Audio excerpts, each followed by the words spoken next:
Para el curso de Biología 2, hemos estado hablando todos estos días, pues, siempre del sistema digestivo, que es un sistema del que teníamos bastante que hablar y bastante tela que cortar, y pues aún tenemos bastante material para abarcar. Entonces, estamos hablando de las estructuras secundarias. Ya finalizamos con todos los órganos importantes del tubo digestivo. Aunque no lo crean, aún hay mucha información que no se tocó en la clase, que no se vio a tanta profundidad como sería en otros niveles educativos, ¿verdad? Entonces, aún hay mucho que se puede aprender del sistema digestivo y de todo el cuerpo humano.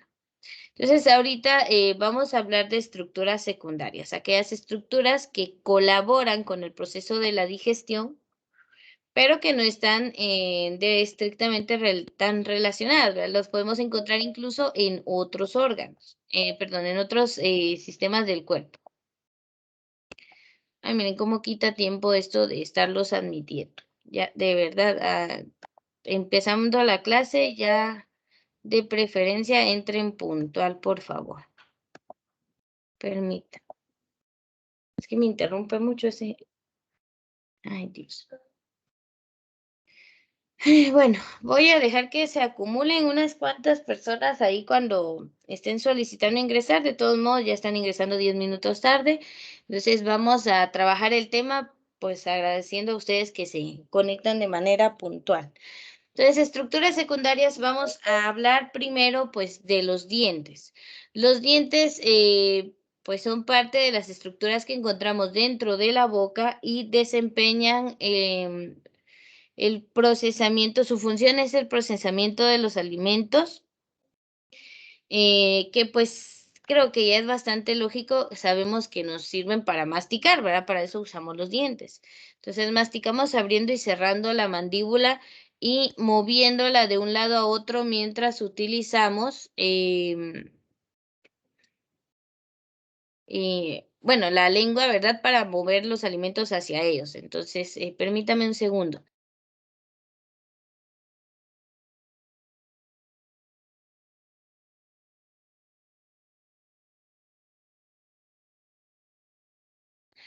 Entonces acá, como dice, a partir del primer punto, ¿verdad? Nosotros masticamos abriendo y cerrando la mandíbula. A ver, de todos los huesos del cráneo, por favor, dígame cuál es el único que puede mover.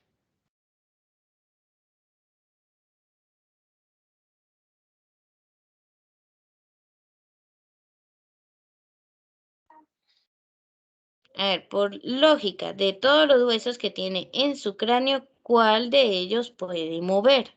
¿Será que puede moverlos todos a voluntad o solo hay uno que, pues, utiliza diariamente para masticar, para hablar? A ver, piensa, ¿cuál La sería? La mandíbula, ¿inferior o superior?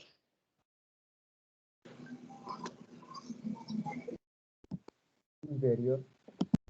Muy bien, la mandíbula inferior, exactamente. Para hablar, para comer, para masticar, para todo ello, es la mandíbula inferior la que realiza movimientos y por la que podemos abrir y cerrar la boca y por lo tanto utilizar los dientes para masticar. Es el único hueso con movilidad de todos los del cráneo. De ahí todos los demás tienen articulaciones inmóviles. No podemos moverlos a voluntad, únicamente el hueso maxilar inferior. Entonces, durante todo ese proceso se mueven los dientes que van a desgarrar, a machacar los alimentos y descomponerlos en fragmentos más pequeños. Ahora, veamos. En la mandíbula humana, si ustedes quieren, los cuentan y me dicen cuántos dientes hay en total. De ese total de dientes que ustedes van a contar y me van a decir cuántos son, pues tenemos de 4 tipos: los incisivos, los caninos, los premolares y los molares. A ver, ¿ya vieron cuántos dientes son en total en la mandíbula, tanto inferior como superior?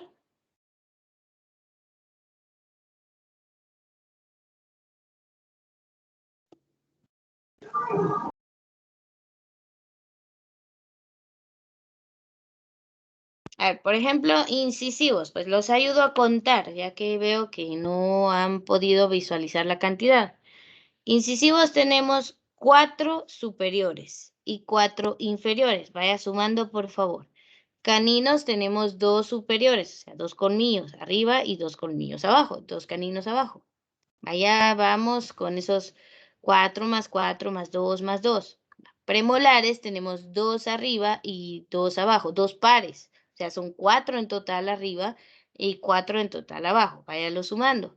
Y premolares tenemos 3 pares arriba, o sea, 6 en total y 3 pares abajo, 6 en total. ¿Cuántos sumaron? 28. Muy bien. A eso hay que 32. sumarle. Y veamos, 8, 12. Bueno, dejémoslo así. A esto hay que sumarle que a la mayoría de personas en la edad adulta les salen las famosas muelas del juicio, que serían pues 4 dientes más, 2 muelas arriba y 2 muelas abajo. Son un total de 32 dientes en la cavidad oral. En la especie humana, debo aclarar, ¿verdad? Entonces, esta cantidad de dientes, pues cada uno tiene una función específica, que van desde tomar el trozo de alimento, como los incisivos y caninos, y desgarrarlo para que le sea más fácil a los premolares y molares, pues moler y desgarrar esos alimentos. Estamos hablando de que cada diente tiene su función. Incluso uno a la hora de masticar, a la hora del almuerzo, al desayuno, cuando esté comiendo, se va a dar cuenta de que tiene un lado preferido para masticar. Alguienes pues pueden utilizar, hay quienes pueden utilizar ambos lados de la mandíbula, pues otros prefieren el lado derecho, el izquierdo, pero igual utilizamos los dientes para la misma función. Triturar los alimentos, descomponerlos en fragmentos que sean más fáciles de tragar. Veamos entonces, el siguiente órgano accesorio va a ser la glándula salivar. Bueno, las glándulas salivares. Tenemos 3 pares de glándulas bastante importantes, o bueno, 2 pares y una que está ahí solita, pero que es bastante grande. Les vamos a hablar de los 3 pares de glándulas salivares que vacían sus secreciones en la boca. A ver, así rapidito y por lógica, ¿cuál es la secreción de las glándulas salivares?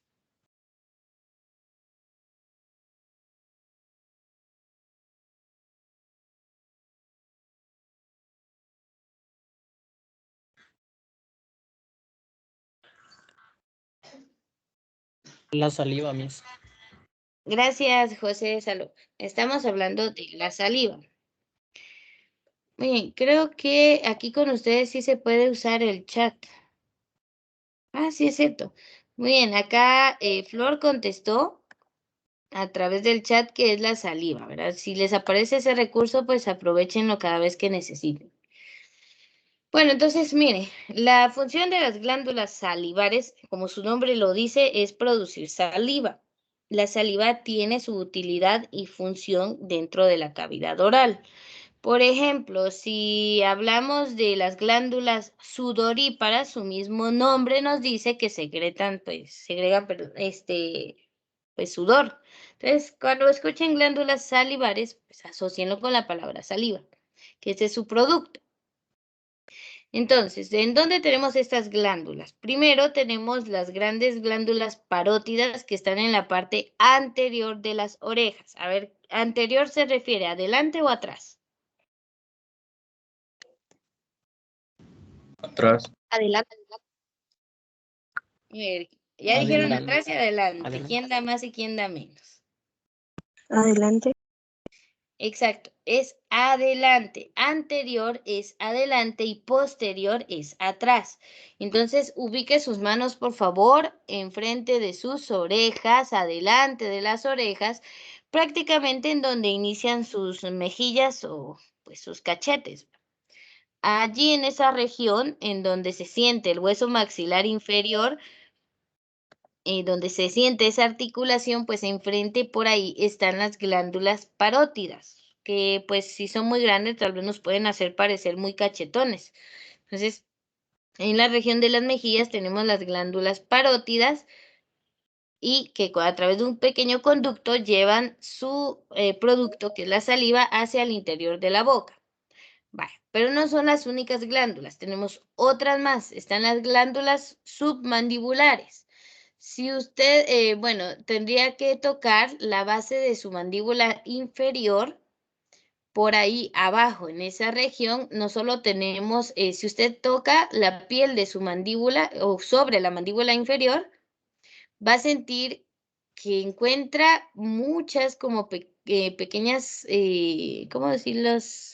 Protuberancias, que al sentirlas son como pequeñas esferas o bolitas allá abajo de la piel. La zona de la mandíbula inferior, allí encontramos varios ganglios linfáticos y también las glándulas submandibulares. Entonces a veces sentimos pues, esa textura extraña bajo la piel de nuestra mandíbula. Algo laterales tenemos ahí las glándulas submandibulares. Entonces estas también generan saliva y a través de conductos la llevan hacia la cavidad bucal. Ahora, tenemos las más pequeñas son las glándulas sublinguales. A ver, ¿a qué creen que se refiere la palabra sublingual?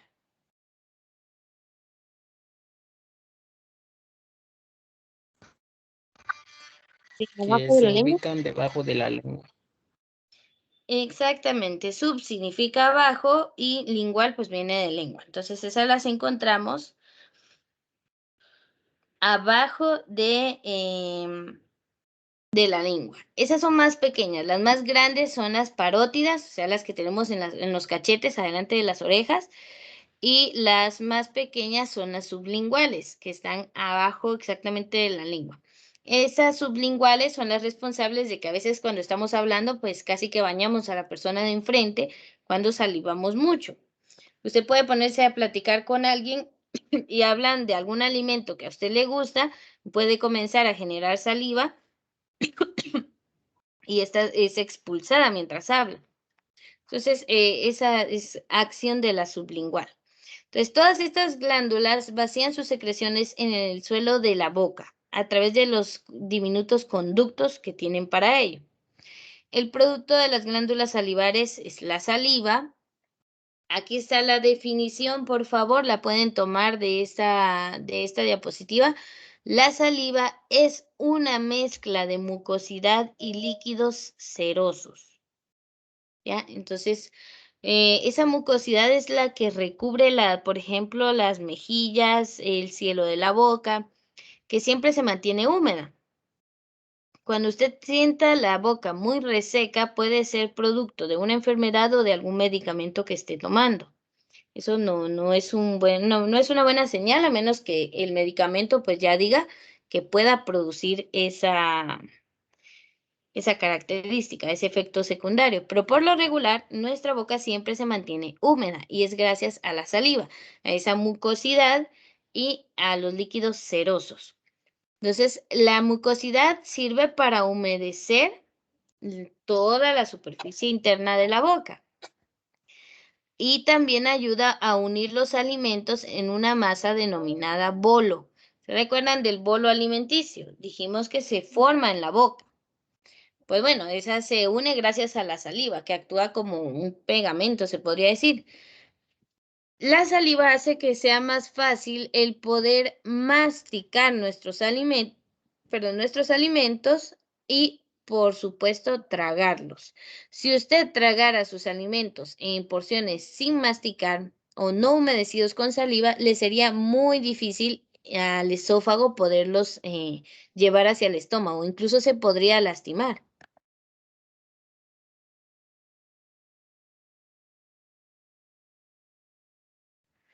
Entonces, para eso nos sirve la saliva, ¿verdad? Para poder tragar, que sea más fácil y no dañar el esófago, que aunque si recuerdan, el esófago está recubierto por una capa de células especializadas que le ayudan contra la fricción de los alimentos en sus paredes. Pero bueno, tampoco hay que abusar, ¿verdad? Para eso sirve la saliva, para que no le cause daños a nuestro esófago. Luego, pero esa no es la única función de la saliva. También, si ustedes ven después de ese punto, tiene una porción serosa, que es bastante clara, es la porción más clara de la saliva. bueno, si usted escupe, si ha observado su saliva fuera de su boca, siempre tiene una región más blanquecina y una región más clara, a menos que esté enfermo, ¿verdad? Ahí sí cambia de color. Pero cuando estamos sanos, tiene una región clara, que es la región serosa, el líquido seroso, y esa región más pues espesita, que sería la mucosa. Entonces, la clara porción serosa contiene una enzima llamada amilasa salivar. Además de la amilasa salivar, también tiene un jugo rico en bicarbonato. El bicarbonato es un compuesto alcalino. Estas dos sustancias inician el proceso de digestión del almidón en la boca. Significa que los alimentos ricos en almidón, se comienzan a digerir desde la boca. A ver, ¿qué alimentos contienen almidón? Pues les puedo mencionar a la papa, el pan, la tortilla, los fideos, todos esos alimentos que encontramos en la pirámide o la olla alimenticia como carbohidratos. Pues los carbohidratos, como contienen mucho almidón, se comienzan a digerir desde que entran en contacto con la saliva. Entonces, eso le facilita un poquito más el trabajo a nuestro sistema digestivo. Y no es la única función, hay una tercera. Entonces, la primera es humedecer los alimentos y la cavidad vocal para poder masticar y tragar. La segunda es esa, ¿verdad? De la amilasa salivar y el bicarbonato para la digestión de almidón. Y la tercera es que también contiene sustancias como lisozima y anticuerpos IgA que inhiben las bacterias. O sea, nuestra boca combate algunas bacterias con la saliva. O sea, nos protege. No es tan eficiente como nuestro sistema inmunitario, pero al menos sirve de barrera primaria para que no ingresen las bacterias directamente, aunque tampoco es tan eficiente como la nariz en ese sentido de detener bacterias y lo demás. Pero la saliva inhibe el crecimiento de bacterias en exceso. No le estoy diciendo que la utilice como desinfectante de heridas, no, porque recordemos que hay una microbiota normal en la boca, o sea, hay bacterias que de por sí ya viven ahí. Pero si usted al menos protegen a la boca, no es para utilizarla en otro lugar, en una herida y que, con saliva, porque la Miss dijo que inhibe las bacterias. No, aclaro que inhibe las bacterias de la misma cavidad oral, no de otras regiones corporales. Entonces, por tanto, también cuenta con una función protectora. La saliva también protege, humedece los alimentos para que sea fácil tragarlos y comienza a digerir almidón. Entonces, tiene tres funciones. También podríamos nombrar una cuarta función de la saliva, que es disolver las sustancias químicas de los alimentos para que puedan saborearse. Ya que en química ya hablamos de la disolución, pues en este caso esas sustancias químicas presentes en los alimentos se humedecen con la mucosidad de la saliva y así es que pueden saborearse en la lengua. O sea que cuando no producimos suficiente saliva es posible que no le sintamos sabor a los alimentos. Entonces tiene cuatro funciones la saliva. Una relacionada con sentirle el sabor a los alimentos, la de protección, la de digestión de almidones y la de humedecer para masticar y tragar. Son cuatro funciones las que tiene la saliva. Entonces, ustedes me dicen si están tomando nota o ya podemos cambiar de diapositiva. Ya puede cambiarme. Todavía no. Le vamos a dar un tiempecito al compañero que todavía no, pero por favor avisen, así no perdemos tiempo.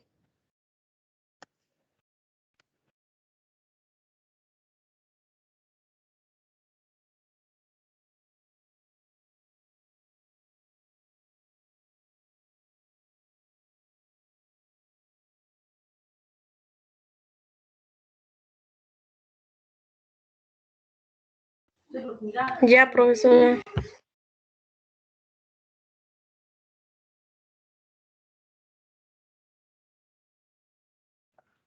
Muy bien, entonces pasemos a conocer a nuestras glándulas salivares y los conductos pues que se encargan de transportar la saliva desde ellas hasta la boca.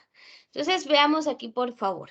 Número 1, si se dan cuenta, son bastante grandes y sí están fuera del cráneo, o sea, están arriba del hueso maxilar y abajo de la piel. Ahí encontramos número 1 a la glándula parótida, que tenemos una, tanto del lado izquierdo como en el cachete derecho. Entonces están adelante de las orejas. Son las glándulas salivares más grandes.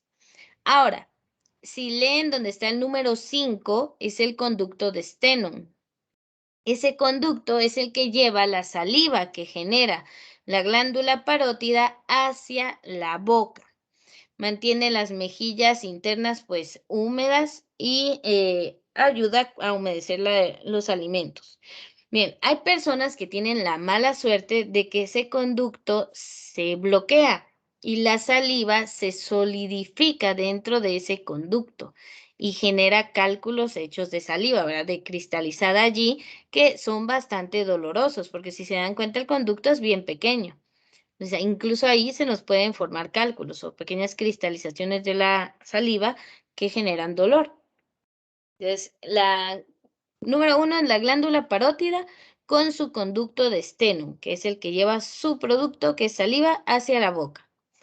La glándula número 2 son las submaxilares, que si se dan cuenta son medianas comparadas con la parótida, son un poco más pequeñas y están fuera del hueso maxilar inferior, siempre abajo de la piel, y por ahí las van a poder ubicar. Son un poquito grandes.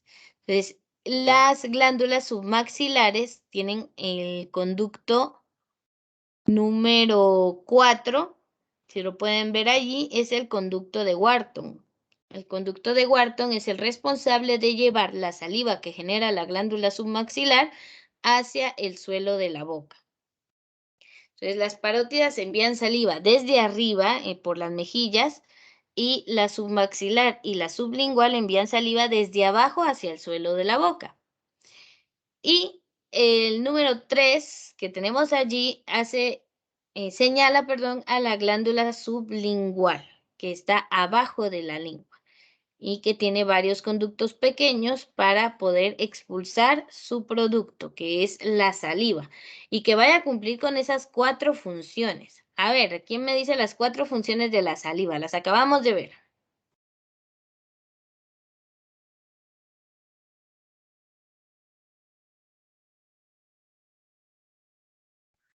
Humedece y ayuda a unir los alimentos. Muy bien, esa es una. Cuenta con una función protectora. Digestión de almidón. Nos quedamos en función protectora, ¿verdad? Por las lisosimas y por los anticuerpos IgA. Ya tenemos 2 funciones, faltan otras 2. Disuelve sustancias químicas. Muy bien, ¿esa para qué es que lo realiza? Ya saben que pueden contestar cualquiera, no solo la compañera.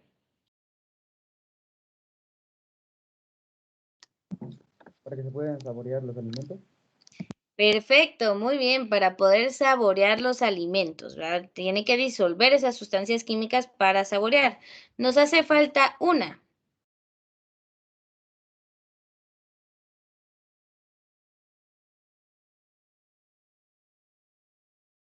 Les digo las que ya llevamos. La de humedecer el interior de la boca y los alimentos para tragar. La de protección por las lisosimas y los anticuerpos IgA. Y la de disolver las sustancias químicas de los alimentos para poder saborearlos. Hace falta una función. Es relacionada con la enzima amilasa salivar.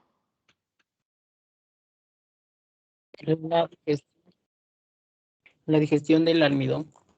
Perfecto, digestión de almidón, ¿verdad? Pues específicamente vamos a hablar de alimentos ricos en almidón como los que contienen carbohidratos, el pan, la tortilla, los fideos, los granos básicos, pues todos, y la papa, ¿verdad? Los tubérculos, todos ellos que tienen almidón, pues se van a empezar a digerir desde la boca. O sea que usted cuando más tarde se haga su cafecito con pan, pues acuérdese de esto y va a decir, ah, mi saliva ya está digiriendo este pan. Pues ahí es de ir recordando estos conceptos.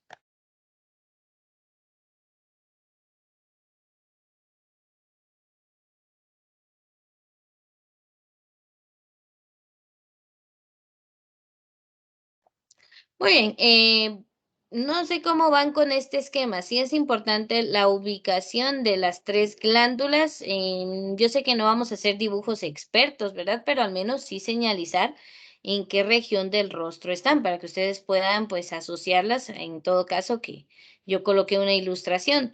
De veras que les quería comentar, la otra semana nos toca el parcial número 2. Pero en vista de que solo tendríamos el contenido de estas dos clases, yo creo que en esta ocasión no lo voy a dejar para martes, sino que va a quedar para día viernes. Ustedes me dirán qué clases, si tienen muchas clases el viernes para evaluación, lo dejamos para martes. Pero si no, lo dejamos para día viernes. No sé si hay algún problema con que se dé ese cambio, que el parcial no sea martes, sino que sea día viernes.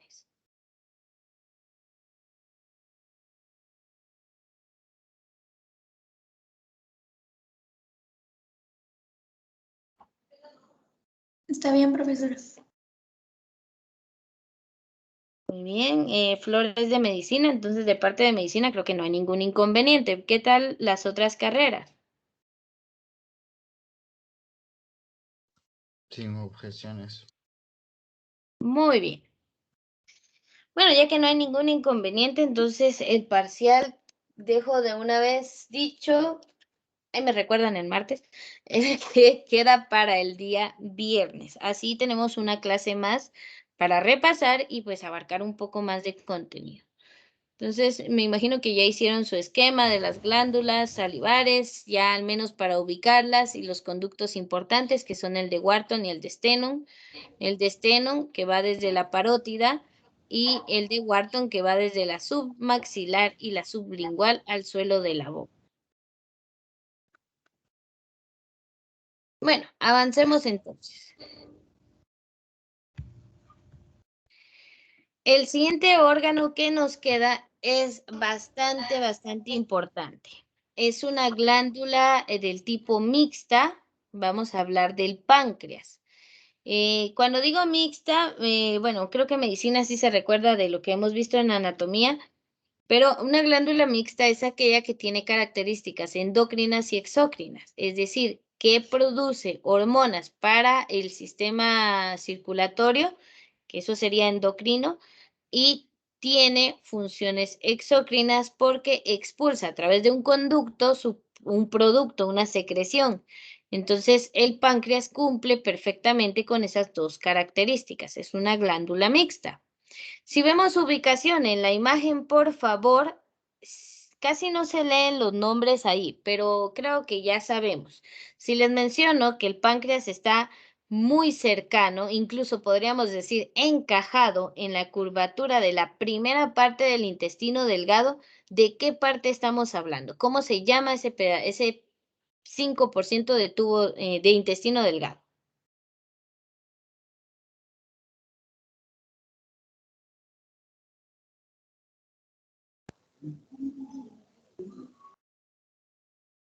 El duodeno. Muy bien, solo que primero con la U, duodeno, pero ahí estamos, excelente. Está muy cercano al duodeno.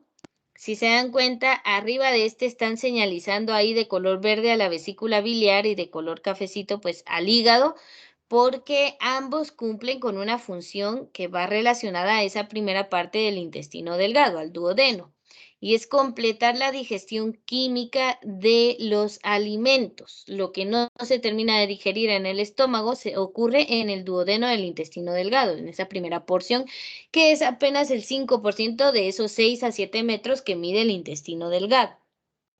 Entonces, pues ahí vamos a encontrar al páncreas. Veamos acá la información en este párrafo, por favor. El páncreas es una glándula triangular, suave y rosa, aunque aquí la dibujaron, la pintaron de color amarillo. Dice rosa, que se extiende a través del abdomen, desde el vaso hasta el duodeno.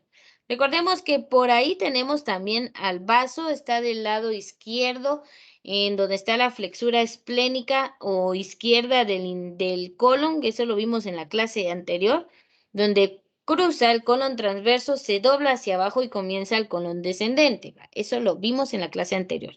Les puse a averiguar qué significaba la palabra esplénica y pues hace relación al vaso. Entonces ese órgano lo encontramos del lado izquierdo de nuestro abdomen. Pues desde el lado izquierdo hacia el centro está extendido nuestro páncreas. Como ustedes pueden ver en la ilustración, ese órgano de color amarillo es un tanto largo.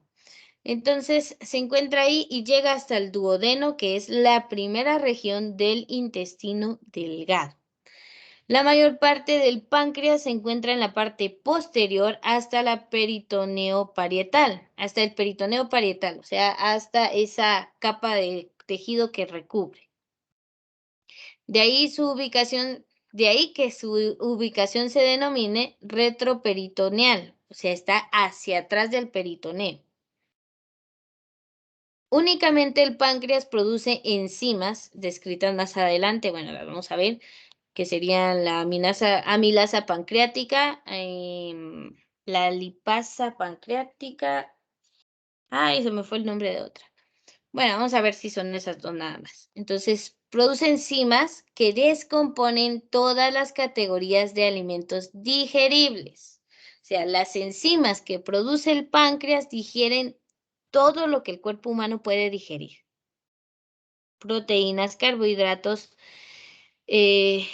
todo, ¿verdad? Excepto celulosa, por ejemplo, que no la podemos digerir. Por eso no nos alimentamos como los castores que arrancan corteza de árbol y eso comen, pero ellos sí pueden digerir eso, nosotros no. Entonces, todos los alimentos digeribles. Las enzimas pancreáticas se secretan en el duodeno, en un líquido alcalino que neutraliza el quimo ácido que procede desde el estómago. ¿Se recuerdan que cuando expliqué el estómago les dije que ahí está presente un ácido llamado ácido clorhídrico, el HCl? Pues se mezcla con los alimentos que llegan del esófago, es decir, con el bolo alimenticio, y forma una especie de licuado que, pues obviamente, como está mezclada con ácido, va a ser bastante ácido. Entonces se llama quimo. Ese quimo, que es ácido, se va a neutralizar con las sustancias que produce el páncreas. ¿Para qué? Pues para que no dañe el resto de los intestinos en su recorrido. Ya esa mezcla de jugos pancreáticos, bilis y el quimo se convierte en quilo, que ya es una sustancia ácidamente neutra. O sea, ya no es ácida, sino que se neutralizó por acción del jugo pancreático. Ahora, las últimas 3 líneas, por favor. El páncreas también posee una función endocrina. Produce hormonas como la insulina y el glucagón. A ver, de esas 2 hormonas, ¿con qué enfermedad las relacionamos?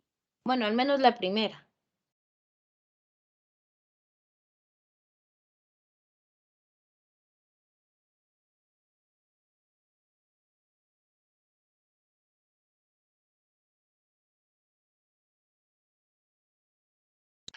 Con la diabetes.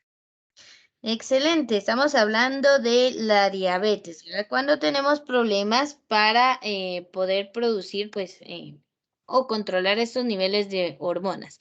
Flor también contestó diabetes allí en el chat. Excelente. Miren, la verdad es que sí, el glucagón y la insulina son 2 hormonas con funciones totalmente opuestas, ¿va? Una aumenta el nivel de glucosa en sangre cuando se necesita y la otra pues lo mantiene bajo. Se supone que la insulina nos sirve para bajar los niveles de glucosa. Cuando pues usted tuvo una mala alimentación, tuvo pues problemas con el sistema nervioso simpático, se alteró mucho, el hígado produjo mucho azúcar y pues eso ya el cuerpo fue incapaz de producirlo, de restaurarlo. La insulina pues se ve sobrepasada. Entonces, la que produce nuestro páncreas ya no es suficiente para los niveles de glucosa. Es más, a veces deja de producirla y es por eso que aumenta la glucosa en sangre. Entonces, estas dos hormonas tienen que trabajar en conjunto para mantener los niveles adecuados y pues que no haya excesos ni que falte, porque nos puede dar diabetes de ambos tipos, ¿verdad? De la que tenemos el azúcar por las nubes en alto y de la que necesitamos consumir azúcar para que no se nos baje tanto. Entonces, está relacionada con estas dos hormonas. Esa es la función endocrina del páncreas, pero la que está relacionada con la digestión es la secreción de sus enzimas hacia el duodeno. Esta es la función que nos interesa del páncreas, al menos aquí en el sistema digestivo. Entonces, el páncreas produce estas enzimas que van a terminar de digerir. Se unen a la bilis que produce el hígado, pero de esa vamos a hablar cuando hablemos del hígado. Entonces, de momento creo que vamos a llegar únicamente aquí al páncreas. Sí, acá nos vamos a quedar. Entonces, hasta aquí. En la siguiente clase hablamos del hígado y ya pasamos para estar listos para la evaluación parcial. Entonces, el día de hoy nos quedamos hasta el páncreas únicamente. Aquí voy a detener la grabación.